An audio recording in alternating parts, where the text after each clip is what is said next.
We have made it to Wednesday, and we know what that means here on Winn Tucson on Wednesday. It is China Watch Wednesday, and there is so much to talk about. It's amazing what happens from week to week, and I am joined by my co-host, Ava Chen, from the new federal state of China.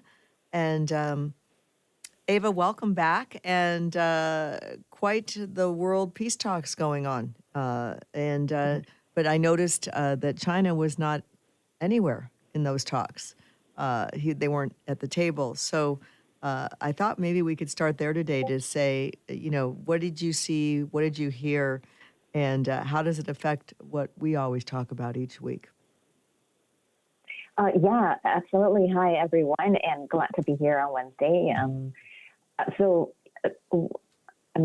August the 15th, we spent, I would say a lot of people actually spent quite long hours watching how the conversations, the negotiations, and the meeting will unfold throughout the day. Yes. Yeah, in Alaska between, Putin and Trump. There is a lot of reporting, talking about details, and every other hours or so, there's videos.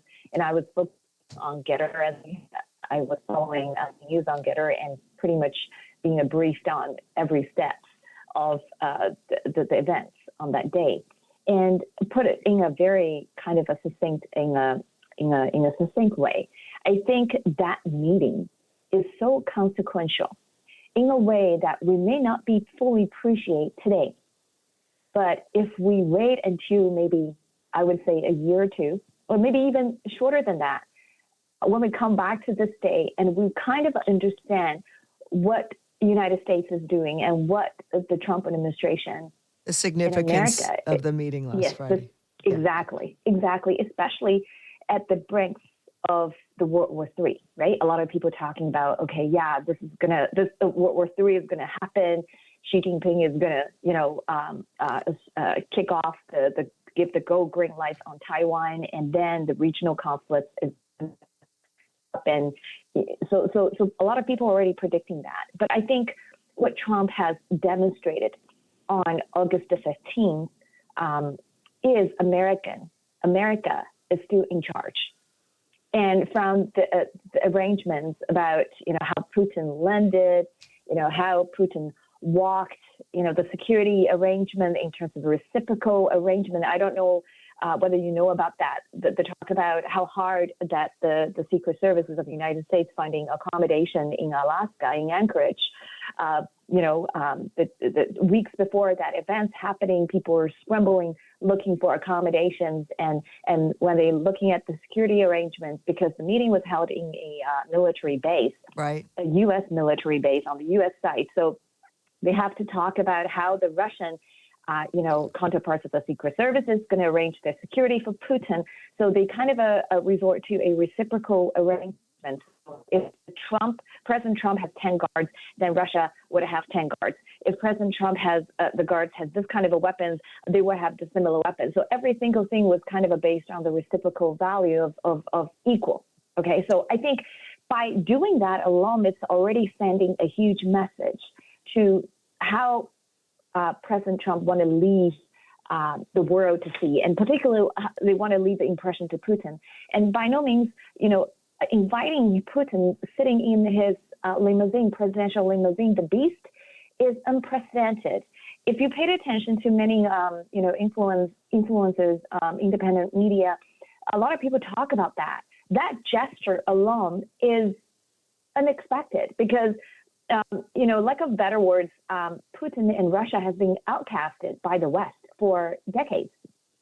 They when they talk about Russian leaders, they shun their shoulders and they say, he is being wanted by the international court. Although, U.S. is not one of the signatories of the International Criminal Court, but still, they were largely shun away from the democracy in the Western world when you talk about Putin and Russia. But you have to ask why Trump is doing all of this. Yes. And on top of it, if you look at how media reported this event, I'm talking about mainstream media, I'm talking about independent media. When they talk about Putin, when Putin landed, he went to see a hockey game. Okay. And then when the meeting finished, Putin paid a tribute to those Russian soldiers died, in Alaska. So, so in a way that U.S. tried to prop up a friendly image of Putin in the world stage. Yes. And you have to all go to the question, as I asked, why? Okay. So why the U.S. is doing it this, treating outcasted leaders this way. And I think a lot of people would have a guess already. I think you probably would have your own conclusion into why Trump is doing this, because he really wanted broken peace, right? Because this is all about peace, and stop the unnecessary killing and slaughtering because of the territory dispute and invasion. Like, Well, Zelensky would say it's an invasion of Russia. Oh, you want to say something? I do, if you don't mind. And so Okay. here's just my 2 cents on everything you just said.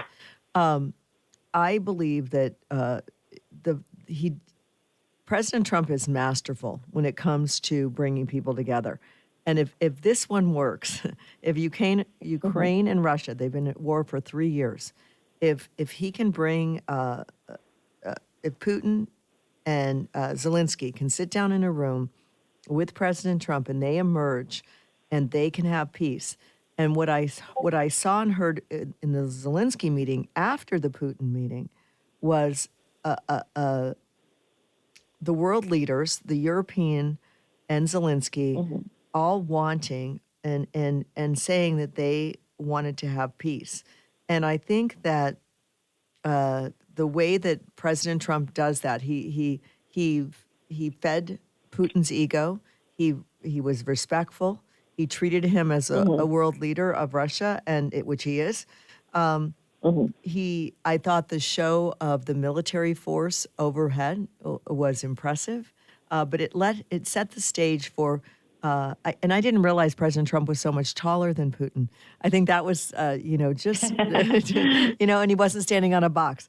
I think that there were just visual things, but that there was respect shown to the leader of Russia. And I think that when you can listen and hear and have a meeting, and the media, it's kind of like they treat this as no big deal, and that's what bothers me. And I agree with you that we're going to look back at this time and say this was the start of something very significant that is going to change the world. And I'm praying and hoping that it's going to change the world for good, for the good of all humanity, not just one or another. So not just for the interest of Russia or China, but for the interest of the world. And so Mm-hmm. I think that that's, and now President Trump is trying to coordinate a meeting between himself, Putin, and Zelensky. And Mm-hmm. and I think that, but they have not been together in any space for over 3 years. So that gets accomplished 100%. That was the catalyst, the meeting of Putin in Alaska. And we have to take a break. I'm so sorry to do that to Okay. you. I didn't mean to talk that long. Yeah. It's my show, so I guess I can. Yes, you can absolutely. This is China Watch Wednesday, and we're talking to Ava Chen from the new federal state of China on what's going on in the world, and can we have more world peace? And wouldn't that be wonderful? You are listening to 1030 The Voice, your trusted local news and talk. I'm Kathleen Winn. I'll be back with Ava Chen right after this brief commercial break.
Welcome back to China Watch Wednesday with myself, Kathleen Winn, and Ava Chen from the New Federal State of China. Um, Ava, I agree with your assessment of Vladimir Putin and Russia. And, you know, he is the world leader we love to hate, right next to Xi Jinping, by the way. But since what just transpired, does it surprise you that China was kind of left out of this, or not? Not at all. Actually, you made a lovely comments. There's two comments I would have wanted to particularly drill a little bit deeper because you Please. said earlier, and that one thing you said, Xi Jinping wasn't there, right? That when you be opening the conversation, and then you said, right before the break, you said, we want a peace. We want to make for the interest of the world. Okay, so I'm going to make a comment on these two things you mentioned. First, Xi Jinping is not there. But I can tell you, Xi Jinping is lurking behind the scene every single step from August the 15th to August the 18th when Trump was meeting the European and the Zelensky in White Houses. Every single stage, Beijing's interest and Xi Jinping's interest is right there on the table, is right there. Although Xi Jinping is not sitting at the table, but people around that table, I bet you, they talk about Xi Jinping in China. Maybe not in front of the camera. Right. It's possibly in the closed door because I can tell you. No live mic instances that we're aware of at this moment. Exactly, because people say if you're not at the table, you're on the menu. So that's why Xi Jinping is there. I've never heard that. I love that. Yes. So yeah. So Xi Jinping is so rattled, and I think why.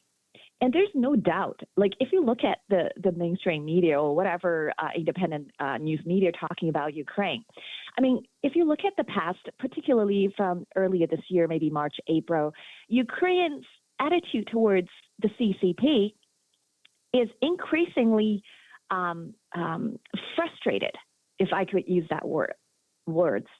So Ukraine has been criticizing the CCP aiding Russia troops, military, soldiers, whatever. They have even threatening release more information about how CCP is actually helping and aiding Russia fueling this 3 years coming to 4 years kind of a war, okay, between these two countries. So Ukraine hates China, okay? And then if you look at European leaders sitting across the table, European has its own reason to hate China. We're talking about national about countries' interests. We're not talking about those compromised individuals' interests, because when we talk about compromised individual by the CCP, it's a completely different conversation, okay? But these are on the world stage, diplomatic relationships. We're talking about stay relationships. So what can be talked at the table is they all have common enemy. Look at European. Okay, European has a dumping issue with EV. They have theft, cybersecurity issue with the Chinese Communist Party. Yeah. They have a trade issues. Every single nation that sit at the table in the in the White House on August 18th has the same grieving list with every other countries on planet Earth that refer to as a global North. Okay, the democracies having the same issue. So when they, and I don't have to mention about U.S., they pretty much all know how the CCP has been, kind of practicing their predatory activities and practices in many fronts of your society, like including economic, trade, finance, cultural, entertainment kind of exchange. They do those kind of things. They infiltrate you, subvert you from within. And that is a common experience among the people sitting around the table. And that's even including Putin, even including Russia, because just 6 days before the Alaska summit on August 15th, Yes. there is an intelligence leak from the hacker, basically, hacked into, I think was don't get me wrong, because I have to check the facts. You can check it Yeah. online. It was a hacker that hacked into German intelligence or something, get a hold of documents from Russian intelligence services. So basically, from the documents, you can search online, you can find it. And an insider on August the 14th has a very good report on that. So basically, they discovered from the leaked documents, the hacker obtained the documents, the hacker group called Black Moon. They published in late July. Who is believed to be Black Moon? It's a Russian. I don't know actually. I have no clue. But they got hands into Russian intelligence and their documentation about some of the Russians' initiatives that aiding the Chinese People's Liberation Army in terms of providing, the automated command system, basically know-how for their military buildup, for their lending gear in terms of in their military weapons. Okay, so and the hacking group released a lot of information in terms of how Russia, not only the know-how but also the expertise, but also they shed a light on this. The Russian has been very very suspicious towards the Chinese intelligence. Okay, because they don't trust the Chinese government, the CCP, although they have a very good relationship. They declare of a no-limit partnership, Putin and Xi, back in February 2022. They say, we're going to be really buddy-buddy. I'm going to help you. You're going to help me. Plus, they have a very deep personal tie because of, financial entanglement between these two families, right? So Right. we're talking about the two individual level. But they cannot trump the national interest, because national interest doesn't come and go, does not determine by who a dictator is. I mean, the dictator eventually will die, right? It's lucky that he find an heir and then continue his like king in North Korea, but very often they die, the family died, they lose their control and to another dictator or to another group of people. Yeah, another So group that is rise why, up. Yeah. Exactly. So if you're betting on dictator, your risk is really high. And Putin understand that. So they're so that's why if you look dig back into a few months ago, and there's a lot of leaked documents documented saying that the Russian intelligence are very suspective and very caution, I would say, use the words, towards Sure. the Chinese spy and espionage activities. Because they do the same thing. The Communist Party does the same thing to the free world as they do in Russia. They spy, they infiltrate, they steal their technologies. They do the same thing. So Russia does what China does. And the question is, it's one thing if you're working together against a common enemy. But at some point, Correct. they're going to end up turning on each other because they have their own self-interest to manage. Neither,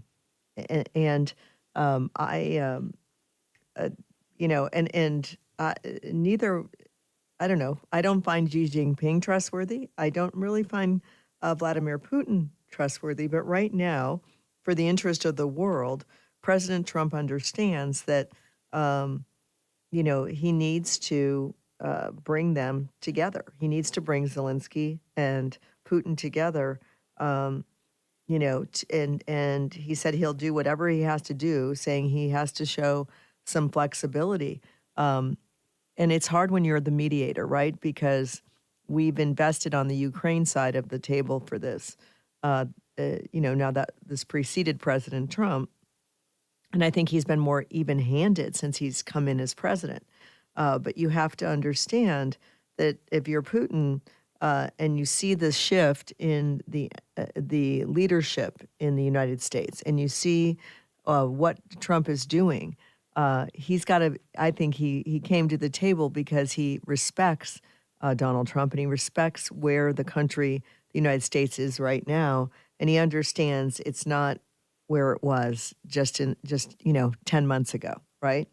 So I think Yeah. that I agree with you. In the very beginning, you said that the U.S. is emerging again as a world power. And, I think that's problematic for the CCP. And if Russia based on the meeting that happened with Zelensky and all the the leaders that were there from the European Union, it becomes evident that there's a push now to de-escalate and to figure out what everyone can live with. And I think Marco Rubio, Secretary of State Rubio, said everyone's going to walk away and they won't. No one's going to be completely happy. And some people say that's the sign of a good deal when everyone is a little bit unhappy with what they get. But ultimately, for the greater good, I don't know. These countries have millions of people, but can you afford to kill off millions and have a future? And I think that's what's at stake right now. And I think President Trump understands it so well. For the interest of the world, he knows he can unite those forces. Not saying that he trusts them 100%. Of course, you don't trust, right? That's why after the Alaska meeting, Trump, on the interview, he actually warned against handing Moscow to Beijing. He understands who he is dealing with. He understands all the histories. He understands, this is KGB leader, once was KGB leader. Is Xi Jinping coming from the red communist family background. So he understands who he is dealing, but he understands in order for the world, for the interest of the most of the people that currently living in the world, Yes. They need to address the elephant in the room. And on that, we have to go. Xi Jinping is not in the room. Xi Jinping is not in the room, and it would be great if he was on the menu. I love that. We have to take our end of the hour, or bottom of the hour news break, and we will be back right after this. This is China Watch Wednesday with Ava Chen from the new federal state of China and me, Kathleen Winn from Winn Tucson. Stay with us. We've got more to come. We'll be back right after this.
Welcome back to China Watch Wednesday with my co-host Ava Chen from the new federal state of China. Maybe Donald Trump will stop the rain. At least all the well, how do I want to put this? All the trouble that is being caused in the world that is harming the good citizens of the world. And I think, Ava, the other thing I'm just struck with, and you kind of touched on it, was the media doesn't present this fairly, doesn't give it the gravity, it doesn't give it the weight that it requires. Like, this is such a big deal that these meetings are taking Mm-hmm. place, especially when you look at who showed up with Zelensky, and the publicness of those meetings. And if you look at the first meeting with Zelensky and Trump, and you look at this last meeting, night and day difference, right? And Trump showed Zelensky incredible respect, and Zelensky showed Trump respect, which wasn't there the first time that they met. And there you can Mm-hmm. see the shift, right? So um, Mm-hmm. but continue on where we were. So we were going to break. So. Yeah. Yeah, and as as where I left to that, Trump was cautionary, and circumstance changed. I mean, if you're looking at the world, circumstances change, and economy is continually going down for many of those countries, and people are not happy in those countries. I mean, how many Ukraine population can continue to die? I mean, this country is in war almost for 4 years. Right. So people everywhere, we all want the same thing. And if you look at Russian people, right, the same thing. The economy sucks. The whole economy is on war footing. Okay, now the Chinese investment is decreasing right now. If you look at the stats, and from early this year, the Chinese investment has been pulling out of Russia in the last 2 years. So Russia needs something, right? So circumstances changed, and the Labor Day tariff is literally the leader of the world, the leader of the free world, United States, resetting the world order that has been established in the last 70, 80 years. And America took take the charge, no doubt. And the number of high stake meeting that we observed in the last week from August 15th and then 18th, all those meetings are going to change how the next decades, the next 2, 3, 4 decades. And it's all centered on how the U.S. is going to addressing the number one challenge of the world, which is the Chinese Communist Party. And Trump is seizing that opportunity and to show the world that U.S. absolutely are in control. When Putin was walked with Trump on the red carpet on that day, right before they stepped on the platforms taking photo ops, the B-2 flight over, right? Right. And that is the moment. I think Trump understands how he needs the world to see United States, what message he wants to send to the United States. And they picked Alaska. Alaska itself, the location for summit, for the meeting, is very symbolic. And we all know what happened to 1867, right? Russia signed a treaty that sold Alaska to the United States. Right. Right? Because they need to finding their war in Crimea at that time. And then, but in 2018, what happened to Xi Jinping? Xi Jinping landed in Alaska, Anchorage, the same city where they met. And Xi Jinping declared his Arctic ambition in 2018 after in the middle whale flew back to China. He made a sudden stop at Hawaii. I'm sorry, at Alaska. Not Hawaii. Alaska. That other state declared, that we added at yes, the end. Go ahead. Declared his ambition. Yes. So he started to challenge the U.S. and Russia kind of a presence and dominance in Arctic, right? Right. So this is very interesting because you say Xi Jinping is not there, but Xi Jinping is there every step of the way. Because the people who talk about, they all have something they have to address, including Russia. Because if you look at June, there's a lot of recent leaks about, Russia security leaks. In June, there's another one, leaks documented that they're saying that Russia fears the CCP could seize territory amid European war. That tells you how much trust they have towards each other, because they know how communism works. They know they're all after interests, and and if they can take your stuff, they will. Yeah, so well, so they're so always plotting to take your stuff. I mean, it, exactly, I had someone exactly. I had someone yesterday text me about all the uh, military-age men from China that are in our country and unaccounted for, and that where they've gone and where they're located. And we've talked about this in the past, but that situation has not been resolved. And so you have to, um, when you negotiate these things, you have to keep an eye on your own self-interest at all times. And when those self interests conflict, and I guarantee you that the Russian and the Chinese self interests will conflict, they will abandon each other, and this liaison that they've created will dissolve quickly, and because they'll Yeah. each want what they want for themselves. Yeah, and the other circumstance I said is changing is Beijing. Xi Jinping is tightening its grip on the world using what's called rare earths, the critical mineral that Yes. the Xi Jinping is almost in monopoly position, and that alone is also a it's a threat not only to the United States but to European states.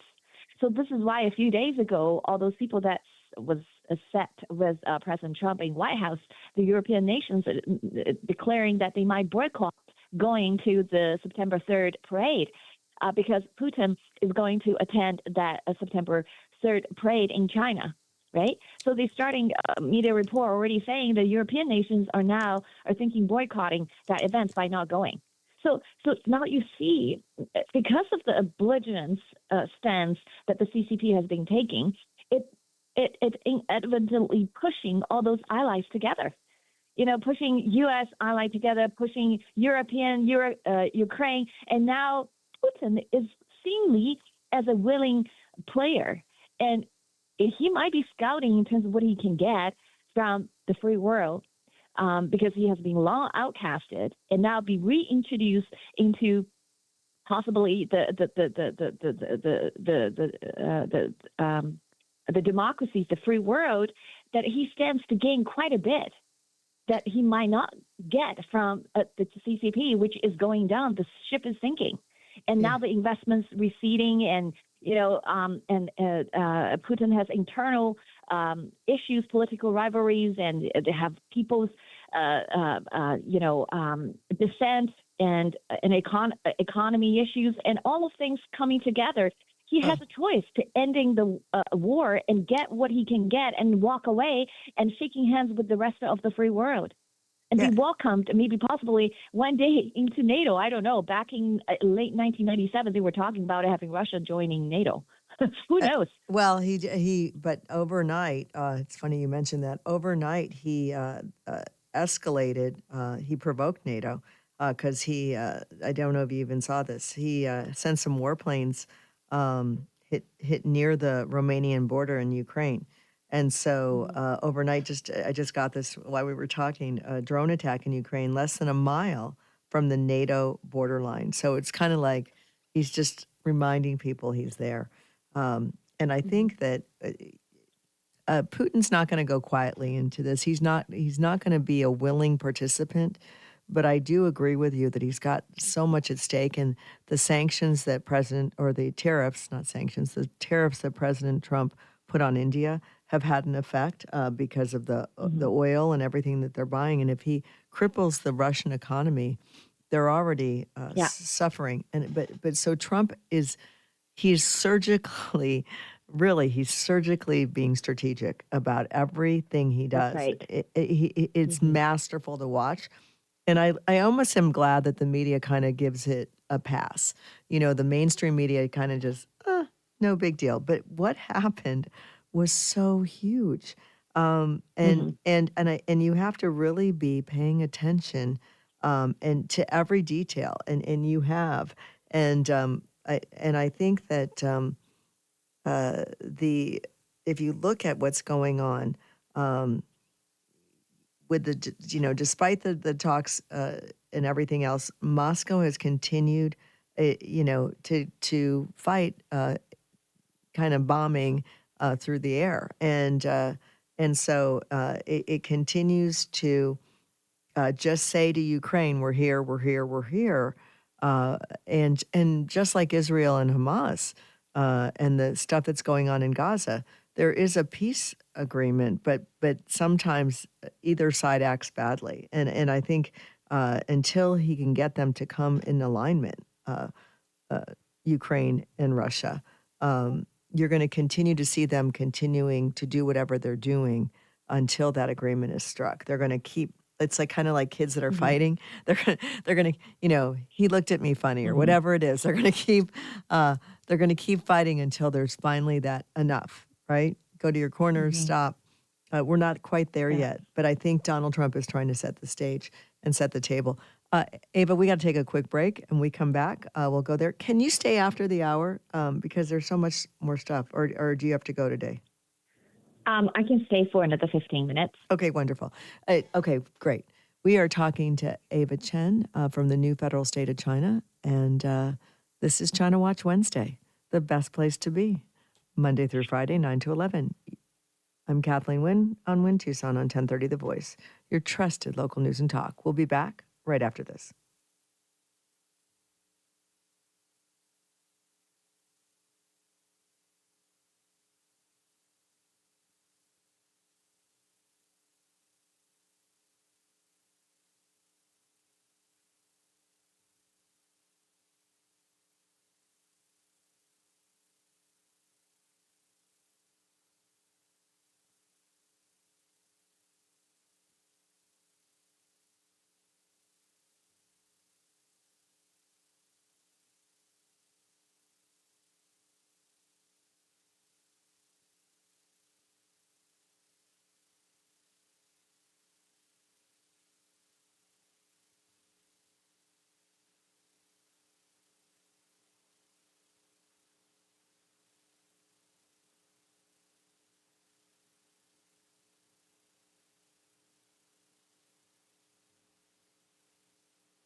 Welcome back to China Watch Wednesday with my wonderful guest, Ava Chen from the new federal state of China.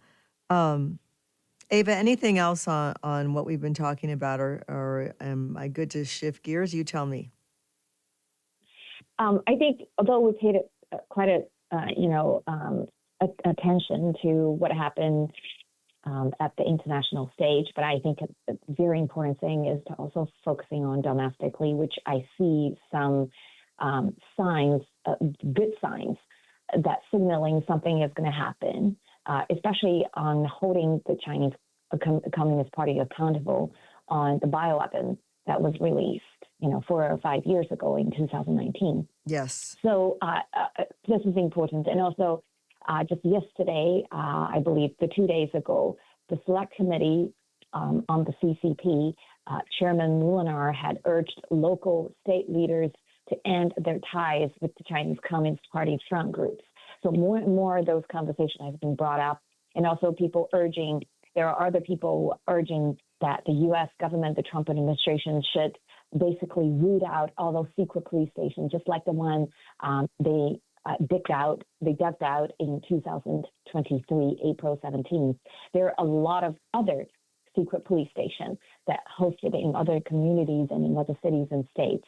And these are espionage networks that poses a threat every day to American lives and American properties and assets. So these things are pushing. And one of the things I saw is a lot of people slipped it away and did not pay much attention, or maybe lost attention after a little while, is there is a podcast that Kash Patel was on Joe Rogan back, I think I remember correctly, June 6th. And on that 2 and 3 hours podcast, he mentioned in FBI, they just find out 2 days ago, phones of Dr. Fauci. Oh, And yes, yes. remember that? Okay. I heard about it, And- but tell the listeners, because I don't remember everything I read. Okay. So basically, in the show, Kash Patel just mentioned this. Like he made a few comments about, they just discovered, they're going to investigate, which is really good sign. Okay, because I shared with you previously, probably not on the show, but previously, the whistleblower movement, Miles Blow, what he has shared with us in terms of Fauci's relationship, the financial relationship and sexual relationship with the general director of the Wuhan Institution of Virology, Wang Yanyi, right? And her husband, they have a triangle relationship. So I'm hoping the phone. Another reason to hate Dr. Fauci. Sorry. Yes. Yeah. Oh, he's just a we'll deviant. He's such a deviant. He is such a deviant, and he has there seems to be no redeeming qualities. He is a spawn of the devil. I'm sorry. I have no respect for Dr. Fauci. Forgive me. Go ahead. So this was actually a bombshell. Yeah. June 6th. Now, today we're actually October 20th, over almost 3 months now. You mean August 20th? Another news. August 20th. Yes, thank you. Yeah. But there is another piece of news that came out, I think it was yesterday, and it was a Missouri Attorney General named co-deputy director of FBI, Andrew Bailey, right? Yes. So, and if you're familiar with what Andrew Bailey has done in 2021 all the way to 2024, fighting the COVID-19 cases, if you recall, right? He is the Attorney General since 2023. In Missouri. Yeah, in Missouri. And he started a lawsuit against the Chinese Communist Party of hoarding the PPE and concealing and covering up the COVID-19 information, and which resulted in earlier this year a $24 billion default judgment against the Chinese government, if you recall that, right? Mm-hmm. And now he was newly appointed the co-deputy director of the FBI. Yeah. So I think he was appointed because he had a special task or assignment to do. Yeah, he was announced on Monday, this past Monday, so 2 days ago, that he'll be resigning next month to take a new job in Washington, D.C. He's resigning as the Attorney General in Missouri, and he's going to do special projects, but and it's a great loss for Missouri. That's what they said, but he's going to advance President Trump's mission, and he was appointed by former Governor Mike Parson, and he took over for Eric Schmidt. So Missouri has a hard time keeping their attorney generals, apparently, but he's been there since 2023, and he's been, it takes effect on September 8th, 2025. His successor will be appointed by Governor Mike Kehoe, and he'll complete the remainder of Bailey's term, and Bailey will be joining the FBI, as you said. So he announced that on Monday, and he's now going to serve as the co-deputy director of the Federal Bureau of Investigation.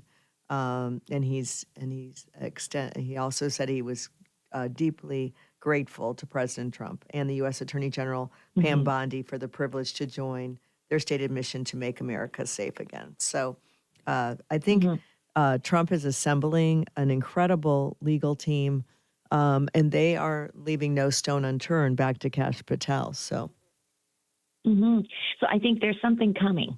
I mean, Yes. with Andrew Bailey's experience in the last 3-4 years dealing with this case, because this case has been dismissed and has some terms, and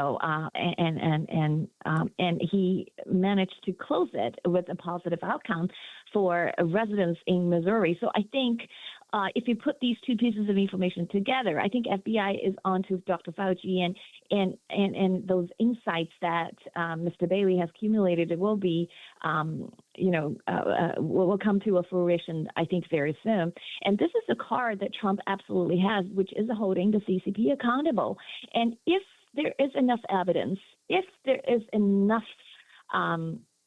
unrefutable evidence from, whatever I discovered from Fauci communications with the Chinese Communist Party and that lady from the WIV and all those things, I think, the CCP regime will be labeled as a criminal, a terrorist criminal organization. Maybe it's just a step away from that. And this is a card Trump can play. And meantime, with the trade pressure, with the Trump put it on the gas pedal. I mean, although he gave it a little bit of leeway, he lessened it because he moved the trade deadline to November 9th right now, right, Yes. to come to press China to reach a tariff deal. But that's good. That's absolutely good for American interests. Because why? Because U.S. soybean farmers has been talking about who I should sell my soybean to. Okay, so they have been pressing the White House, particularly President Trump, to urge China to buy the soybean Yes. from the U.S. farmers. Okay, so if you look at the statistics in terms of who in the past purchased American soybeans, CCP China, Communist China, is one of the biggest buyers. They almost purchased half. Last year, it's actually over half of your soybeans. But now this year, because of the trade, the tension, the relationship between, U.S. and China on trade tensions, China has dropped. They didn't buy much of your soybeans. I think this year was only like a 2.75 billion, but compared with last year, it was almost 13 billion. So your farmers are saying, hey, we need somebody to buy those soybeans, otherwise we will suffer a loss. So that is, I think, Trump is playing all the cards he has. Okay, that's why he is really, really, as he said, he is really wise, and he probably has a group of very wise advisors in terms of how he should play this three-dimensional chess against the enemy of the world. Not only the free world, they're the enemy of the world, period. And getting people together at the table and talk about it in terms of how they're gonna, deal with this dictator regime that is creating all those chaos and all those threats across the countries. So 100%. So soybean farmers have urged Trump to make purchase deals with China. China is the world's largest soybean buyer, and they have been turning to Brazilian cargoes and trade, and that's created trade tensions with the U.S. In our ongoing negotiations. But that's again, they can't survive if the Chinese don't buy their soybeans, and so this falls U.S. soybean crop. Let me see what the percentage is. Okay, I just lost it. So sorry. It is the U.S. soybean farmers are near a trade and financial precipice and cannot survive a prolonged trade war with China. And so they are asking, if China turns to the Brazilian soybeans, I would think that would not bode well in any future negotiations if they're trying to hurt us that way. So that's right. So that's why if you Americans, it's very hard for you to not love President Trump, because President Trump almost gave everyone, everything. Yeah. Like he gave the low-income wage earners some hope to relief on tips, on taxes. He gave people on social insurance. He gave farmers something that would satisfy your interest. Like he's trying to negotiate a deal.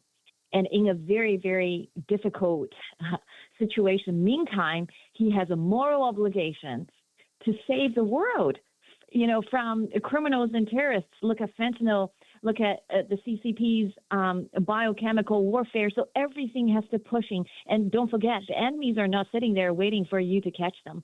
The enemies always fighting back with full gear that they have.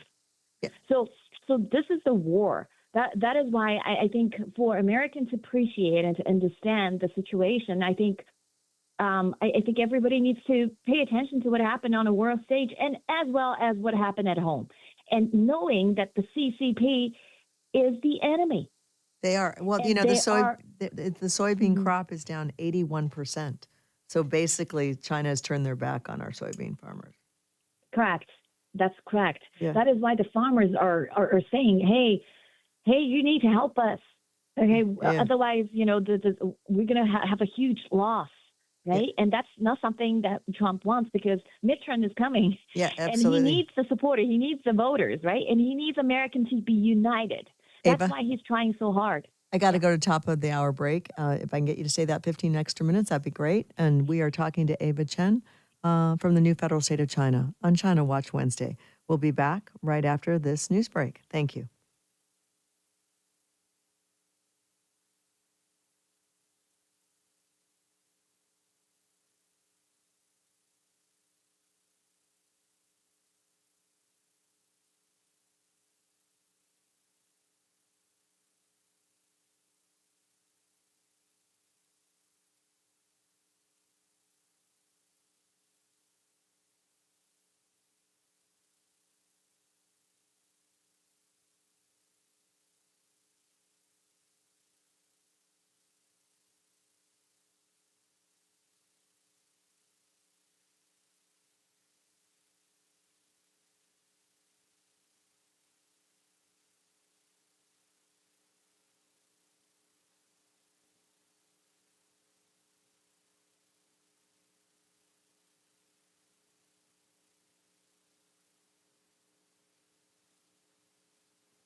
Welcome back to China Watch Wednesday with my co-host Ava Chen from the new federal state of China.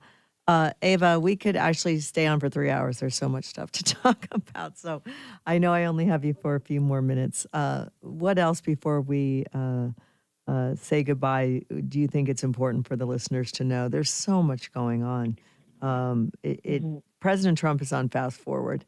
You know, he is Mm-hmm. just relentless, and every day there's something new and exciting. I don't know if we have enough time, but I want to bookmark this. There's some pushback from, you know, an, I think it's called NVIDIA, NVIDIA, NVIDIA. NVIDIA. Mm-hmm. Yes, NVIDIA. Okay. Oh, NVIDIA. Got it. Thank you. Thanks, Brendan. To remain in business with China, is it a mistake? So there are some that thinks Mm-hmm. that us doing that violates our constitution. Do you have any comments on that? So, so how do I say that? Because we are living in a globalized Mm-hmm. world. I mean, a lot of the companies, they go to China not only because they need the markets. Okay, that's what the CCP has doling out and say we have 1.4 billion slaves. Yeah. They looking for cheap labors. Okay, Mm-hmm. because business is always looking for profits, right? So, Right. but they also looking for talents. And no doubtly, Chinese people are very, very smart and intelligent. Especially those technology-driven sectors. If you're looking at particularly AI, I mean Meta. If you're looking at Meta's new AI intelligence lab, the majority, 75% of them, over 50% of them are, I think, Chinese descent, or some of them even the first generation of Chinese immigrants. No doubt, they are very intelligent. So imagine you're living in a normal, very healthy, free market, free kind of a society, kind of a capitalism, and you want a free flow of information and exchange of talents and ideas because innovation is going to spur and it's going to benefiting humanity overall, right? You want that because you're chasing profits. There's the incentive you built in. People work hard and they get hard to get rewarded. Beautiful, right? And Yes. it's taking consideration of all the human original things, right? All those things. So taken care of, beautiful. But Chinese Communist Party is under a completely different system, politically, economically, ideologically. It's opposite of what I just said. Okay, it's opposite of rules. They don't like rules. They break rules. They steal. They cheat, and they suppress freedoms. They don't like human beings. Okay, they No, think they that get in they're the way God. of what they're. Everyone else. Yes. Yes. Exactly. So now you really need to think of this question. Okay, Yeah. the world is right now is fighting in wars or plagues. Okay, kind of a doomsday thing. When we talk about doomsday, we always talk about plagues and wars, and right now we're in a period of this. We just had a pandemic. 4 years, 5 years, still living. A lot of people living the aftermath of a pandemic, dealing with vaccine injuries and crisis, right? Right. So, and wars. You have regional conflicts and wars nonstop. One goes down, the other pops up, right? So, and then we have ever making peace dealer. President Trump is making peace of, out of everything. But you have to remember, China is financing many of those things. China is financing P3 labs, not only in China, but also in those questionable authoritarian countries. I have to share with you in the Middle East, in Latin America, and even in Africa. They're building those people military grade labs that basically under the command of one man, and that man is Xi Jinping in Beijing. Okay, and they're funding those war machines. They're funding Russian war machines. If you go onto X, Twitter, you see the Select Committee on Chinese Communist Party.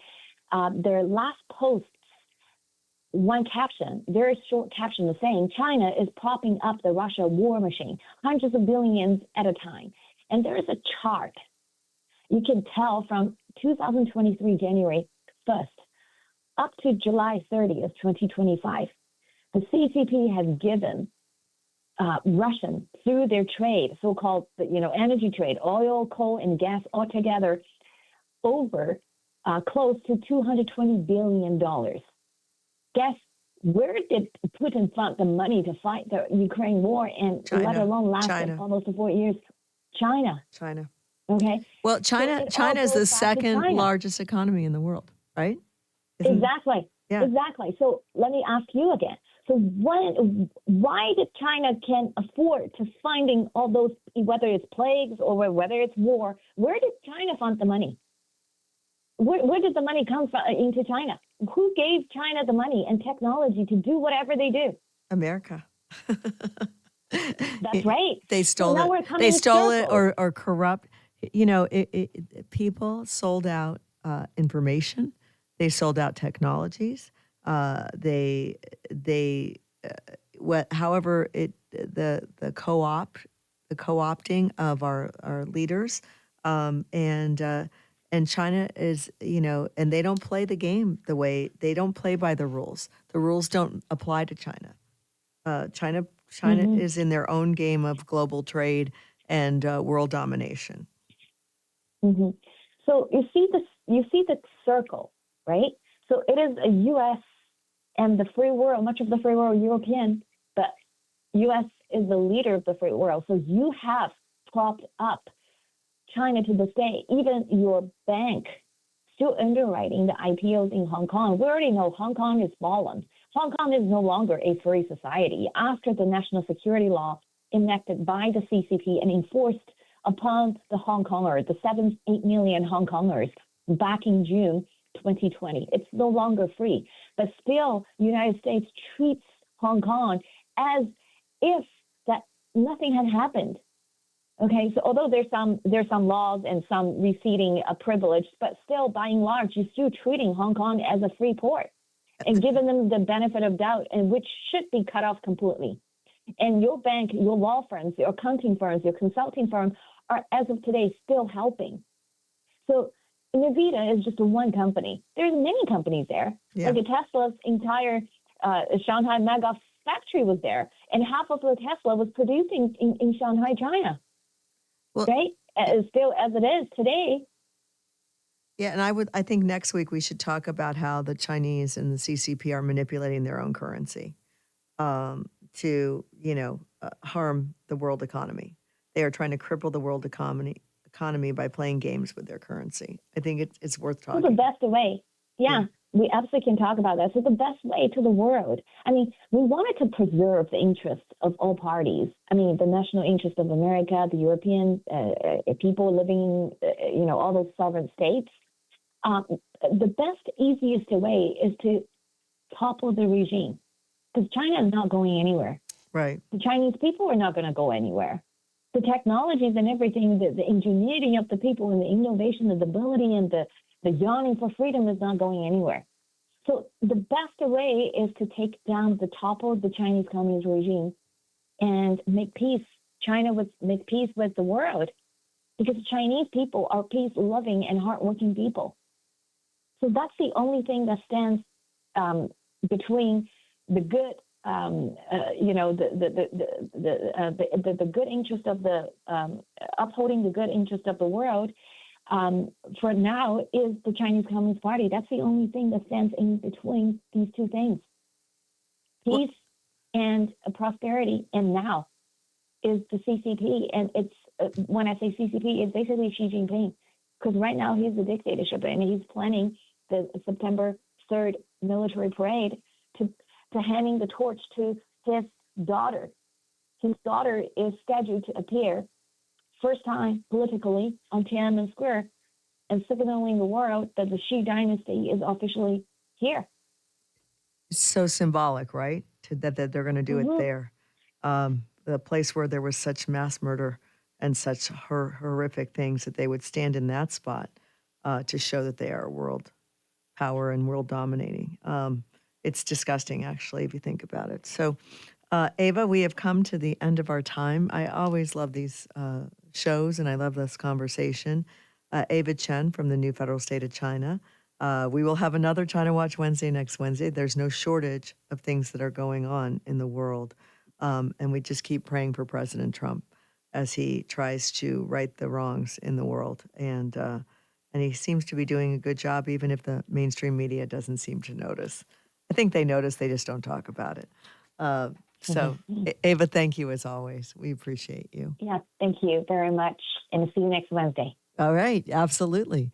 You have been listening to China Watch Wednesday on 1030 The Voice, your source for trusted local news and talk on the Spustos Media Station. I'm Kathleen Winn. This is Winn Tucson. We'll be back right after this.